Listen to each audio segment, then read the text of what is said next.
early visions of wireless power actually were thought of by Nikola Tesla basically about 100 years ago.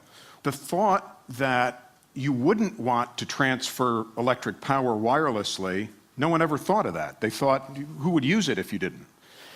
And so what happened back a few years ago was a group of theoretical physicists at MIT actually came up with this concept of transferring power over distance. Basically, they were able to light a 60-watt light bulb at a distance of about 2 meters successfully. This was actually the experiment, so you can see the coils were somewhat larger. The light bulb was a fairly simple task from their standpoint. This all came from a professor waking up at night to the third night in a row that his wife's cell phone was beeping because it was running out of battery power. Is take a couple minutes and show you actually how it works. And what I'm going to do is to show you pretty much what's here. You've got a coil. That coil's connected to a RF amplifier that creates a high frequency oscillating magnetic field. We put one on the back of the television set. By the way, I do make it look a little bit easier than it is. There's lots of electronics and secret sauce and all kinds of intellectual property that go into it. But then what's going to happen is it'll create a field, it'll cause one to get created on the other side. And if the demo gods are willing, in about 10 seconds or so, we should see it. The 10 seconds actually are because I don't know if any of you have ever thought about plugging a TV in when you use just a cord. Generally, you have to go over and hit the button. So I thought we put a little computer in it that has to wake up to tell it to do that. So I'll plug that in. It creates a magnetic field here. It causes one to be created out here. And as I said, in sort of about 10 seconds, we should start to see. This is a commercially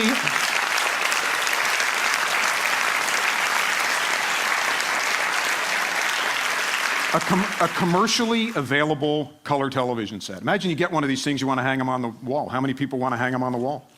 Think about it. You don't want those ugly cords coming down. Imagine if you can get rid of it. The other thing I wanted to talk about was safety. So there's nothing going on. I'm okay. And I'll do it again, just for safety's sake. Almost immediately, though, people ask, how small can you make this? Can you make this small enough? Because remember, Dr. Soyachic's original idea was his wife's cell phone beeping. So I wanted to show you something. We're an equal opportunity designer of this sort of thing. This is a Google G1. You know, it's the latest thing that's come out. It runs the Android operating system. I think I heard somebody talk about that before. It's on, it has a battery. It also has coil and electronics that WiTricity has put into the back of it. And if I can get sort of the camera, yeah, okay, great. You'll see as I get sort of close, you're looking at a cell phone powered completely wirelessly.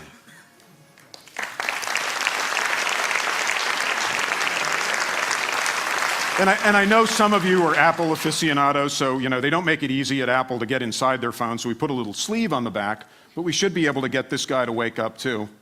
And those of you that have an iPhone recognize the green center, and Nokia as well. You'll see that what we did there was put a little thing in the back to do that, and it probably beeps actually as it goes on as well. But the screen, typically you use it to light up the screen. So imagine these things could go in your ceiling, they could go in the floor, they could go actually underneath your desktop, so that when you walk in or you come in from home, if you carry a purse, it works in your purse. You never have to worry about plugging these things in again, and think of what that would do for you. So I think